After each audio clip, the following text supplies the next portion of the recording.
Mari saya membaca ayat firman bagi Anda.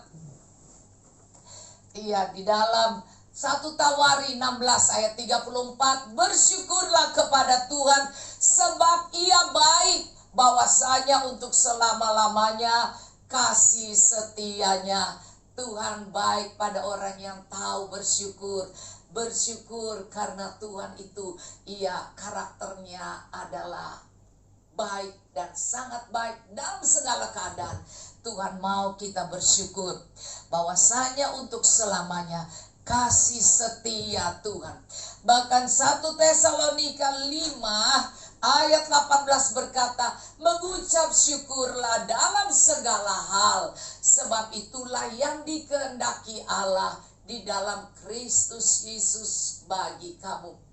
Tuhan mau cari orang yang bersyukur dan orang yang melihat segi hidup dalam senang atau tidak, ia diberkati atau tidak, ia punya banyak atau punya sedikit, tapi tetap bersyukur, tetap bergembira, bawa semua pada Tuhan, dan lihat Tuhan akan memberkati kita. Saya mengambil ayat firman Tuhan bahwa Tuhan Ia mengambil 5 roti 2 ikan dan Dia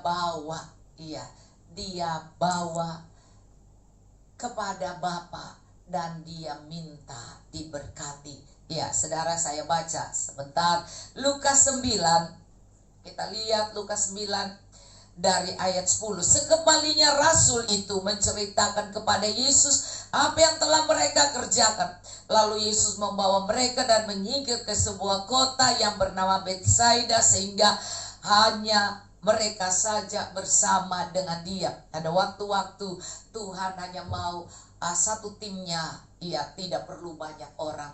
Sebab itu ada waktu kita harus berkumpul, tidak perlu banyak orang, tapi orang yang sehati, yaitu murid-murid Yesus. Maka kita lihat di sini, akan tetapi orang banyak mengetahui lalu mengikuti Dia, dan Ia menerima mereka dan berkata-kata kepada mereka tentang kerajaan Allah, dan Ia menyembuhkan orang-orang yang memerlukan penyembuhan.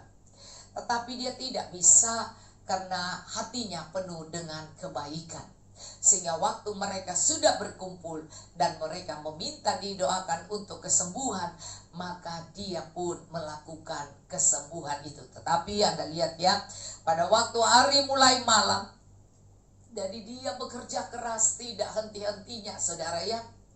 Saya kadang-kadang tadi dari pagi-pagi sudah dijemput untuk rapat ya, sidang majelis daerah seluruh gembala-gembala GBI ya. Jadi dari pagi-pagi sudah siap ya, urus suami dulu, akan terus kemudian ya siap jam 8 dijemput. Ya, jadi dari pagi saya sudah punya record jam 5 ya kan. Terus saudara, kita lihat bahwa Tuhan itu terlalu baik, saudara ya. Kemudian saya pergi rapat ya, mestinya ya di Puri, agak jauh saudara ya. Terus saya jemput cucu saya karena kebetulan dia kerjanya di Puri, dan kemudian karena tidak ada supir belum balik supirnya, saudara. Jadi kebetulan saya ke sana, kebetulan dia kan tidak tiap hari dia kerja di Puri itu, seminggu paling 2 kali.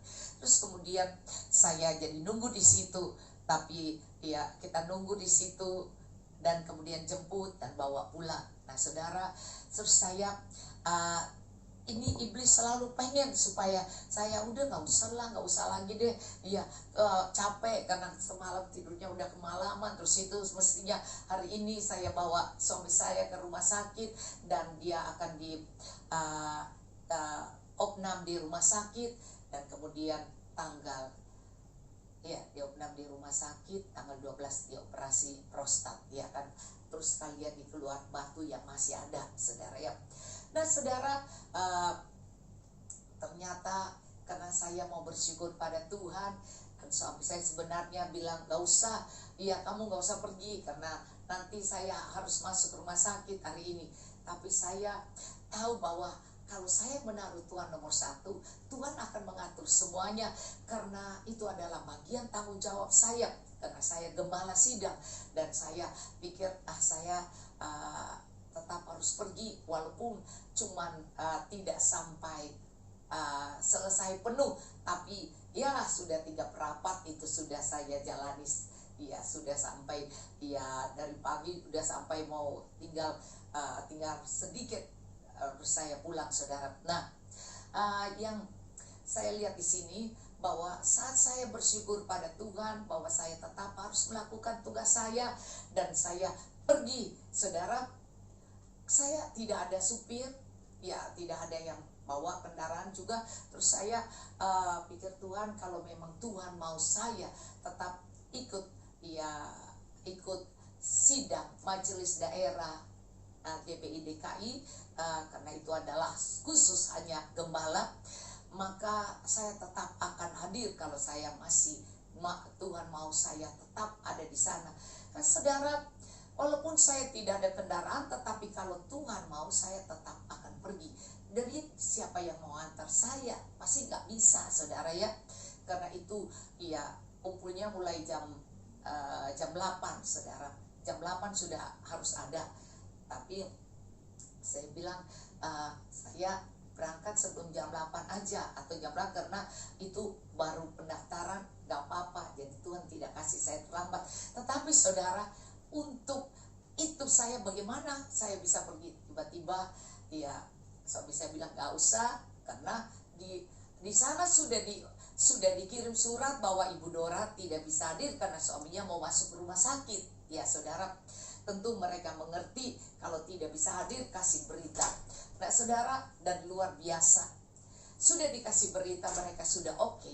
Tetapi kalau hati kita berasa kita ini punya tanggung jawab, kita juga tahu tanggung jawab di rumah tangga sebagai istri dan sebagai orang tua dan sebagai oma, atau saya suka bilang Granny, dan sebagai hamba Tuhan, kita harus bertanggung jawab, komitmen apapun, saudara.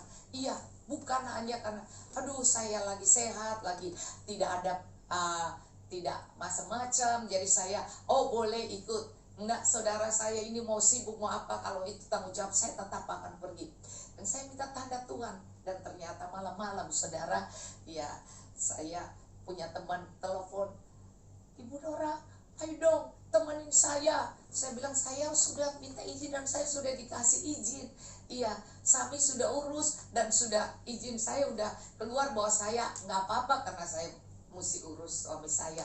Nah saudara, dan tapi dia bilang begini, wah jadi saya gimana dong, saya kan sendiri. Tapi sebenarnya saya tetap memang mau, saudara. Terus saya ketawa, saya bilang begini, oke, ya kita berdoa saja. Saya akan kabarin kamu setelah saya pelayanan. Setelah saya juga akan lapor ke suami bahwa saya tetap harus pergi. Nanti masuk rumah sakitnya setelah saya pulang. Nanti saya, nah saudara, dan Tuhan itu baik.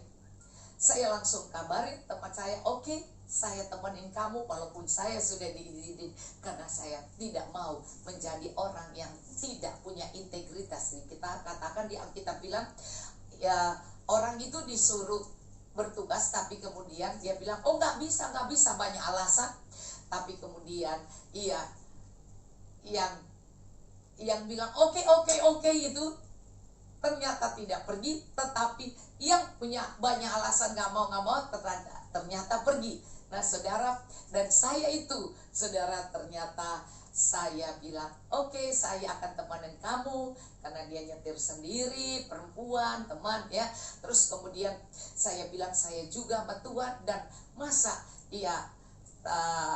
saya tidak pergi kalau saya bisa masukin suami saya nanti sore atau malam, saya tetap harus datang. Karena saya orang yang punya integritas dan komitmen kita harus tinggi pada Tuhan dan pelayanan. Maka saudara, saya tidak bikin alasan apapun, saya bilang oke, saya pergi. Nah, saya bilang ke anak saya dan ke grup keluarga saya, kalau sudah waktunya dokter bilang, kan memang dokter bilang masuk, tetapi kalau asuransinya belum, bilang oke, maka kita tunggu. Dan saya bilang kabarin kalau memang sudah oke semua, saya cepat pulang dan akan antar. Dan tapi saya tetap bilang, Tuhan, saya mau menjadi orang yang berkomitmen dan tidak cari-cari alasan. Karena Tuhan pasti lihat dong hati kita benar atau tidak. Walaupun kita di depan orang kita punya alasan, itu diterima.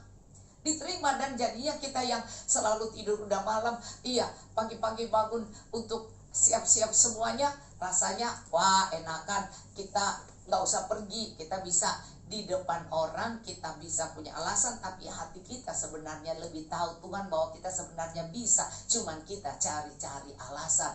Nah, kemudian karena Tuhan memberikan saya bahwa kamu adalah kepala bukan ekor, artinya kamu tidak tergantung orang lain.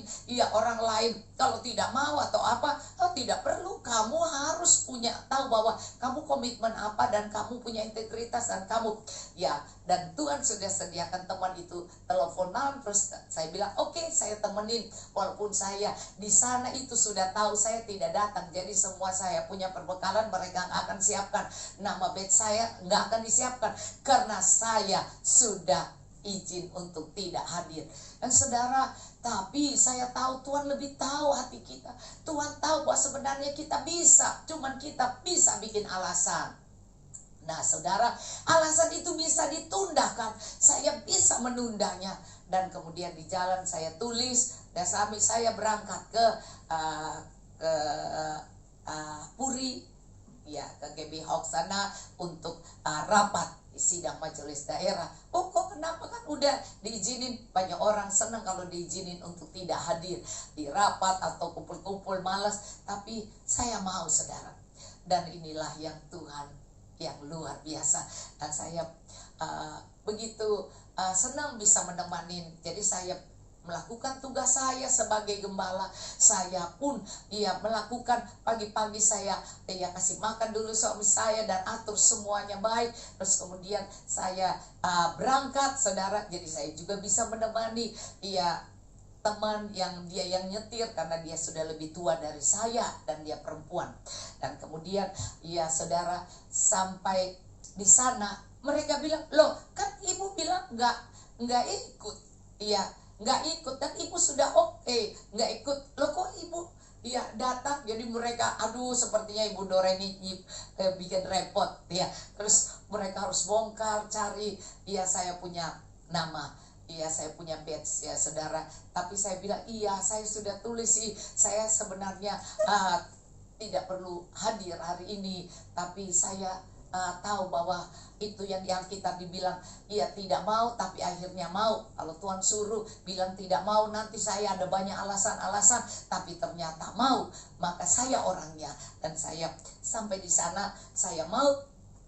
Dan kemudian saya merasakan begitu banyak ketemu dengan orang-orang yang bersahabat sudah lama. Jadi kita perlu untuk menyapa orang-orang, kita perlu untuk merasakan kasih persaudaraan, kan tidak tiap hari saudara.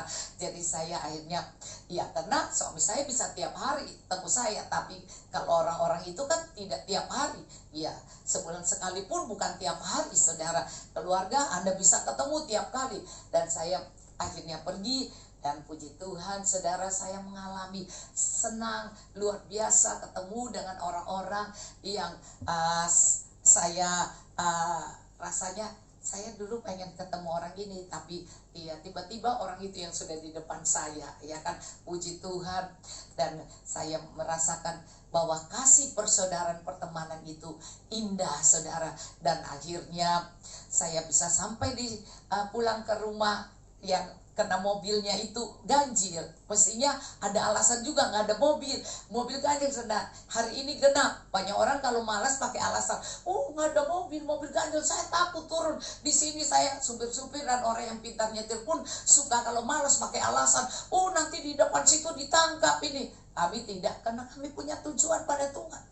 Maka dengan mobil ganjil lewat di depan situ, di jalan raya situ, tidak ditangkap. Tetap kita bilang, kalau ditangkap bilang kita mau rapat, dan kita cuma punya mobil satu, kan kita berbicara benar. Terus kemudian tidak ada yang tangkap sampai pulang. Iya, kalau pulang, kalau udah jam 4 kan nggak bisa, ya nanti bisa ditangkap, tapi ternyata tidak. Dan saya bisa sampai di rumah, ya walaupun sudah agak sore, udah malam gitu, tapi merasakan bahwa saya bisa melakukan tugas saya tanpa harus bilang, oh ini ganjil, jangan turun ke bawah nanti ditangkap. Ternyata tidak, saudara ya. Itu kalau kita serius dengan Tuhan. Dan ternyata saudara, banyak orang hidup dengan beralasan. Nah, ternyata kalau kita mau, kita tidak perlu cari alasan. Karena Tuhan sayang pada kita yang bersyukur dalam segala hal. Dan sampai di sini, dan kemudian saya baru sadar, oh iya sebentar lagi jam 8. Ya kalau Carter so datang, dia kan mana bisa bilang, Carter udah hari ini gak jadi. Terus di hati saya, iya masa sih? Iya, capek sedikit tidak masalah.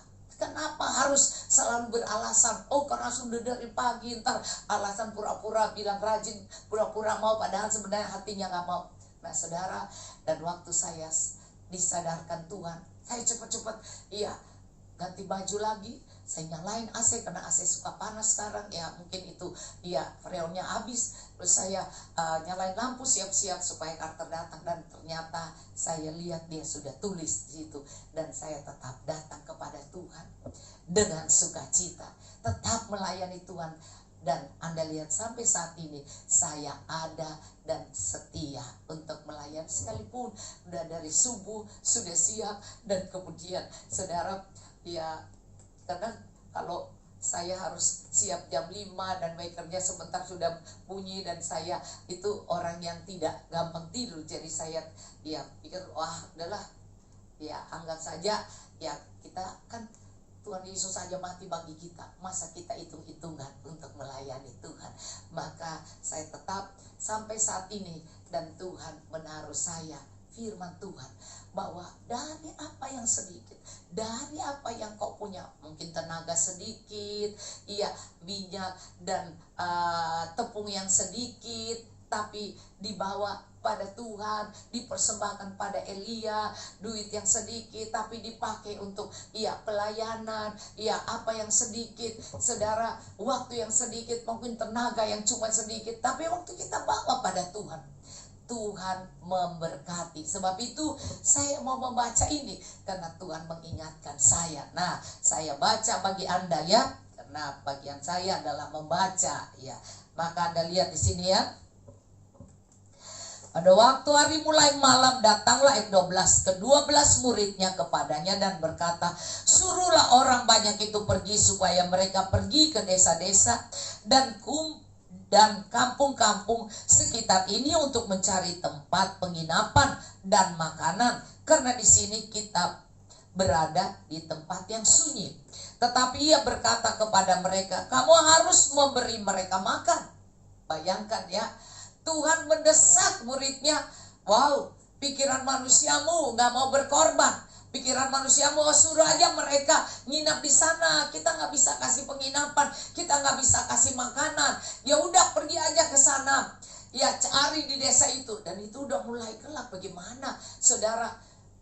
Dan sepertinya orang mau lepas tanggung jawab. Ada kan orang mengertilah, ya itu yang saya bilang, banyak alasan-alasan kita. Terus kita bilang ya udah, habis memang udah malam, terus udah gini, mana bisa. Nah saudara, disinilah kita lihat ya, bahwa manusia bisa punya banyak alasan dan banyak cara untuk membuang tanggung jawab, untuk tidak mengambil tanggung jawab yang berdasarkan kasih.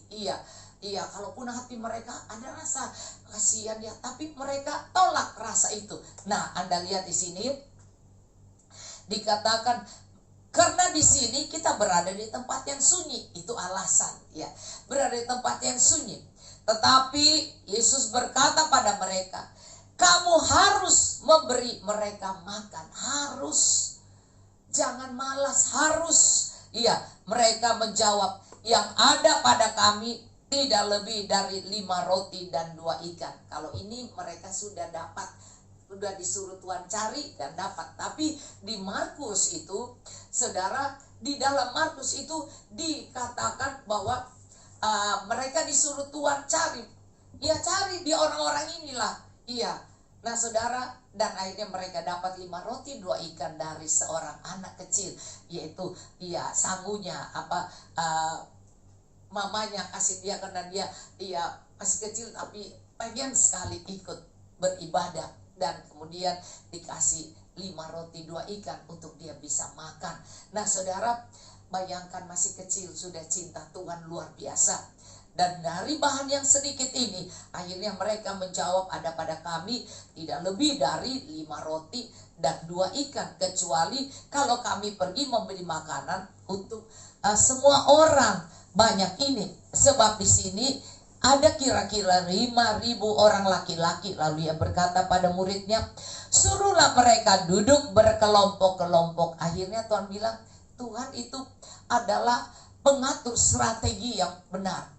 Dia tidak bilang, nggak bisa. Dia cuma bilang, atur kelompok doa, kelompok ini komsel, bikin kelompok-kelompok, kira-kira 50 orang sekelompok, karena ini ada banyak, 5.000 laki-laki, belum perempuan dan anak-anak. Murid-murid melakukannya dan menyuruh semua orang banyak itu duduk. Dan setelah ia mengambil 5 roti dan 2 ikan itu, ia menengadah ke langit, mengucap berkat, dan memecah-mecahkan roti itu, dan memberikannya kepada murid-muridnya, supaya dibagikannya kepada orang banyak. Dan mereka semuanya makan sampai kenyang. Kemudian dikumpulkan potongan-potongan roti yang sisa sebanyak 12 bakul. 5 roti 2 ikan, bisa sisa 12 bakul. Kalau kita bawa kepada Bapa di surga, kita persembahkan bahwa Tuhan, kami mau Tuhan memberkatinya. Nah saudara, di sini dia memberkati. Tapi kalau kita melihat lagi di dalam Matius 14, kita lihat Matius 14.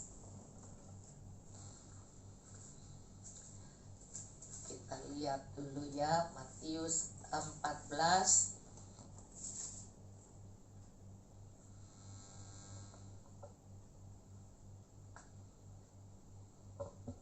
Kita lihat Matius 14 dari ayat 13. Saya cepat aja. Kita lihat ayat 15. Menjelang malam murid-muridnya datang kepadanya dan berkata, tempat ini sunyi dan hari sudah mulai malam. Suruhlah orang banyak itu pergi supaya mereka dapat membeli makanan di desa-desa. Itu jalan keluar yang logisnya, yang artinya menurut pikiran manusia. Tetapi Yesus berkata kepada mereka, tidak perlu. Yesus bilang, tidak perlu mereka pergi, kamu harus memberi mereka makan.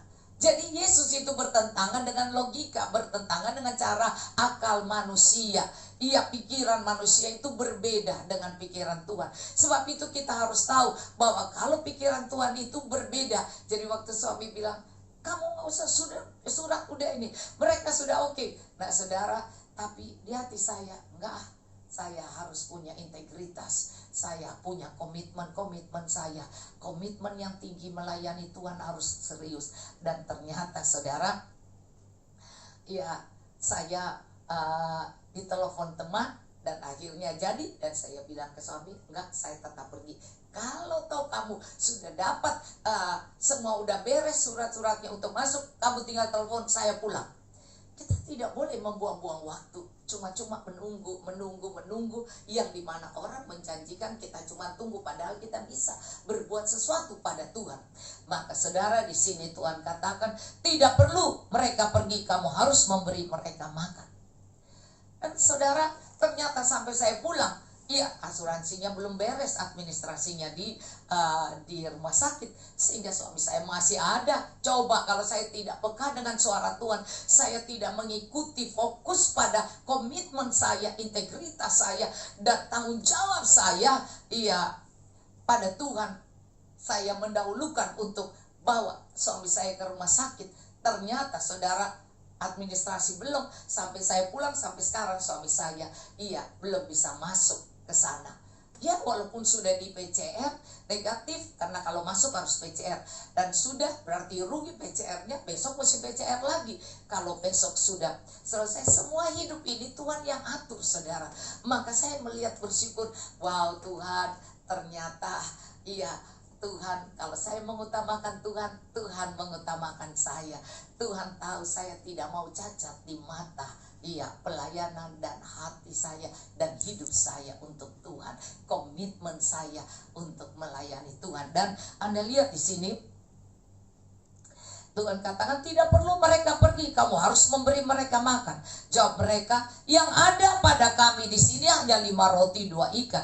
Yesus berkata, bawalah kemari kepadaku. Lalu dibawanya, disuruh orang banyak itu duduk di rumput, dan setelah itu diambilnya 5 roti 2 ikan itu. Yesus menengadah ke langit, mengucap berkat. Jadi jangan menggerutu walaupun sedikit. Berkati saja, berkati apa yang ada. Saudara, mengucap berkat. Dan mengucap berkat, lalu memecahkan roti itu dan memberikannya kepada murid-muridnya. Lalu muridnya membagikan kepada orang banyak, sisa 12 bakul. Kalau Anda perhatikan lagi, maka Anda akan temukan bahwa Tuhan Yesus mengangkat setelah ia mengambil 5 roti di Markus 6, dan 2 ikan itu, ia menengadah ke langit, mengucap berkat, lalu memecah-mecahkan roti itu, memberikannya kepada murid-muridnya. Dia mengucap berkat. Jadi dia tidak mengeluh dengan sedikit, tapi terjadi berkat, saudara. Nah, kalau kita melihat di dalam Yohanes 6, Anda perhatikan lagi ya. Yohanes 6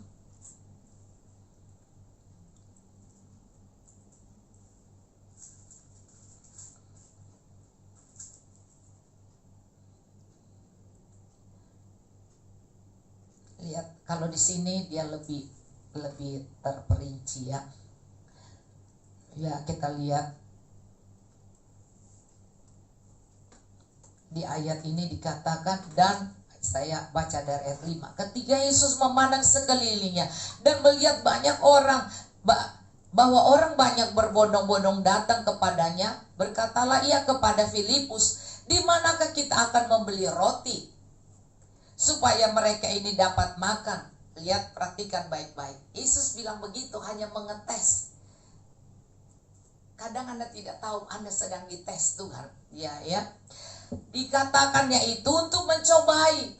Dia katakan pada murid-muridnya itu untuk mencobai Filipus, di mana ya kita bisa kasih makan ya. Padahal dia bisa bikin mujizat. Dia cuma melihat iman orang-orang itu. Maka dan di sini ayat 6 dikatakan, Yohanes 6 ayat 6, hal itu dikatakan Tuhan Yesus untuk mencobai Filipus, untuk mencobai murid-muridnya. Di mana ya kita dapat makanan ini ya? Di mana kita akan memberi roti mereka ini supaya dapat makan? Dia menjebak mereka, artinya dia mencobai iman mereka, bagaimana cara menanggap mereka. Apakah mereka percaya Yesus adalah pembuat mujizat?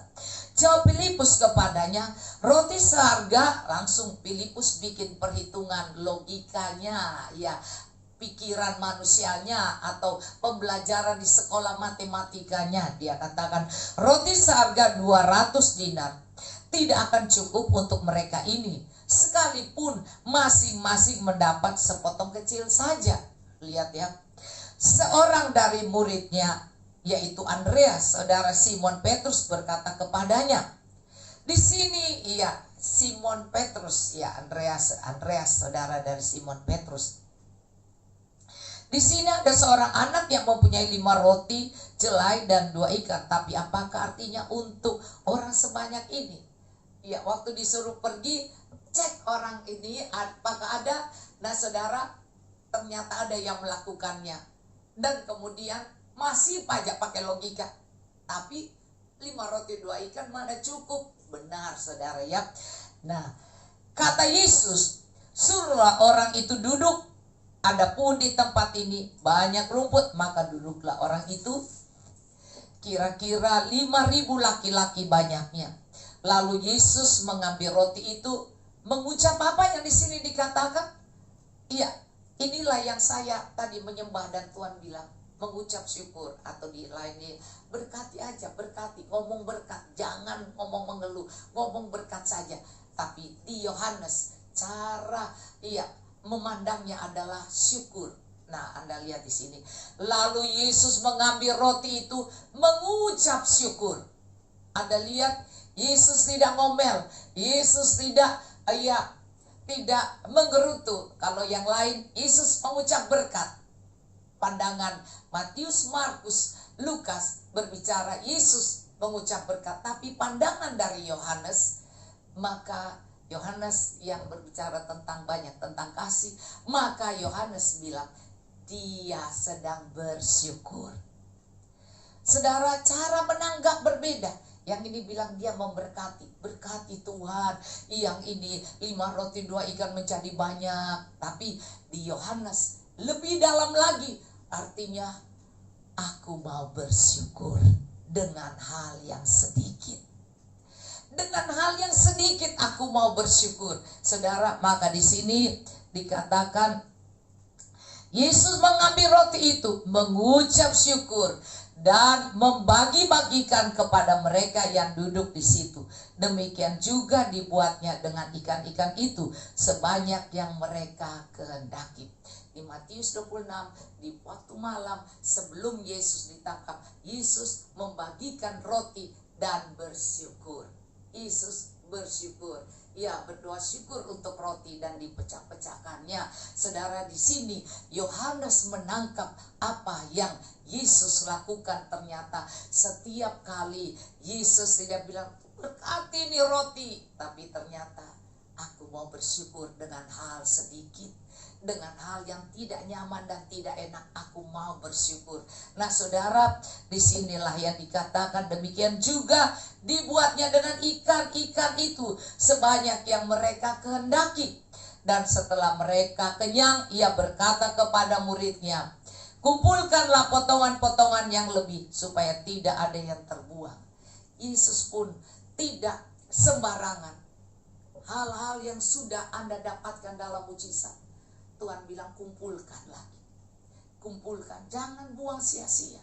Tapi berkati, dari yang sedikit ini dikumpulkan.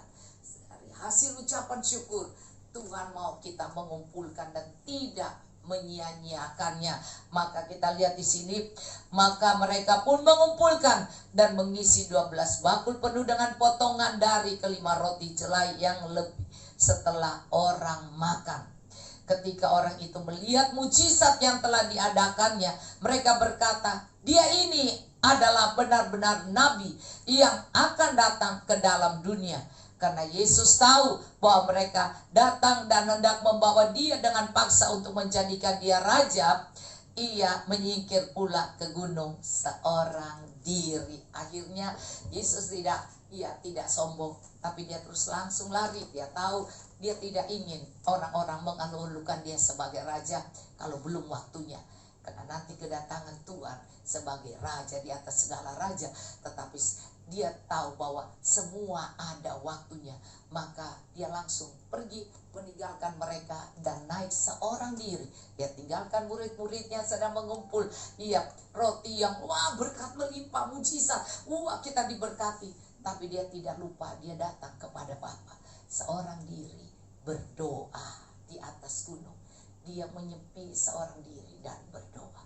Saudara, apapun mujizat yang kita alami, jangan lupakan bahwa pemberi mujizat itu. Dan kita harus kembali mengucap syukur, berdoa. Maka itu dia naik pula ke gunung seorang diri. Biasanya Yesus naik ke gunung dan berdoa seorang diri. Hal itu Tuhan ingin supaya kita tahu bahwa jangan sia-siakan waktu sedikit, dan apa saja, semua harus bersyukur dan harus berkata berkat kita tetap dalam yang sedikit ini, Tuhan tetap akan memberkati kita. Dalam cuman punya waktu sedikit, kita akan melihat mujizat Tuhan. Dan saya pas ketua BPD DKI lewat, terus saya bilang, Pak, saya hadir ya. Dan mereka tahu semua saya nggak bisa hadir. Tapi pas dia lewat, oh ya Ibu Dora. Terus saya pikir, Tuhan terima kasih. Jadi mereka tahu saya tidak mempergunakan waktu saya cuma mau jaga suami saya di rumah sakit, tidak. Karena Tuhan akan beri kesembuhan, karena Tuhan yang punya kesembuhan, bukan saya yang menjaganya, tidak. Tetapi apapun Tuhan yang melakukan, berkat Tuhan, kesembuhan Tuhan. Jadi jangan lupa, cari dahulu kerajaan Allah dan kebenarannya, maka semua ditambahkan. Kalau ada yang sakit, cari Tuhan saja, bukan cari manusia. Bukan karena saya jaga suami saya, terus suami saya sembuh. Tidak, semua itu karena Tuhan. Sebab itu kita belajar kepada Tuhan Yesus, bersyukur dan melihat mujizat, tidak bergantung pada manusia dan tidak bergantung pada keadaan. Kemudian kita merasa susah dan capek dan rasa tidak mau dan rasanya semua perhitungan. Padahal Tuhan sedang mencobai. Saya sungguh senang, ternyata saya bisa lolos dari yang dicobai. Dicobai apakah si Dora itu benar nggak, ya kan? Dan akhirnya saya bisa sampai saat ini ada di hadirat Tuhan. Dan waktu saya menyembah Tuhan, katakan itu, bersyukur. Maka tadi saya ingat bahwa hal ini ada tertulis di dalam Yesus 5 roti 2 ikan. Bersyukur. Maka Tuhan membuat mujizat. Mujizat dalam segala hal Tuhan sanggup melakukan dalam kehidupan Anda. Saya melihat, saya bersyukur, ternyata ponakan saya bilang kepada istri dari ponakan saya, di ponakan saya punya istri berobat kemo di Malaysia, dan tiba-tiba dia nafasnya hampir lepas. Terus kemudian waktu itu memang jam-jam segitu saya lagi doain dia, saudara, dan tiba-tiba saya teringat, dan kemudian dia bisa sadar, tapi dokter bingung karena udah 2 kali dokter bingung ini ada apa. Terus dokter panggil ponakan saya, terus saya bilang mereka jangan takut, karena selama kita berdoa bersama, Tuhan pasti akan tolong, Tuhan pasti akan pulihkan, sadarkan dia. Dan dokter di Malaysia akhirnya pakai, karena dia sudah berapa bulan di Malaysia, karena selama kemo dia di sana terus, dia tidak pulang. Dan saudara, ternyata dipakai ventilator, dan padahal tadinya sehat-sehat, tiba-tiba bisa nggak hilang nafas. Terus kemudian dia balik lagi, terus akhirnya mereka periksa lagi. Dan Tuhan itu baik. Tadi saya melihat bahwa kan saya bilang kepada ponakan saya, jangan takut selama kami masih bisa berdoa, percaya. Terus saya kan kemarin itu khotbah tentang Yairus, bahwa anak Yairus saja Tuhan cuma bilang jangan takut, cuman percaya. Nah, anak kamu cuma tidur, dia akan hidup. Dan ternyata saudara, tadi dapat berita bahwa dia seger lagi, sadar lagi, jadi keluar ICU, dan kemudian seger lagi. Dan saya percaya itu mujizat Tuhan. Selama kita percaya, waktu yang sedikit, semua keuangan yang sedikit, dan apapun, kau harus datang pada Tuhan dan bersyukur pada Tuhan, maka Tuhan akan membuat mujizat. Dan ponakan saya punya istri ternyata sudah pulih, dan dia senang banget. Dan ponakan saya senang banget, dan dia bilang, wow, dia memang dia berdoa, dia percaya, talitakum. Itu berbicara, itu Tuhan berkata talitakum pada anak Yairus itu. Dan kemudian anak Yairus dia hidup, dia pegang tangan dan hidup. Dan ini terjadi mujizat. Dan terima kasih untuk Anda yang ikut berdoa. Saya percaya Tuhan masih punya mujizat buat kita semua. Percaya, jangan takut. Tuhan masih banyak Iya, mujizat dan berkat yang akan Dia berikan pada kita. Dan Tuhan memberkati kita semua. Ya, kita angkat hati kita akhiri ibadah kita. Haleluya Jesus. Mari Anda masih bisa mengucapkan doamu dengan hati yang bersyukur pada Tuhan. Terus bersyukur, terus bersyukur. Iya, dalam segala keadaan bersyukur. Haleluya Jesus.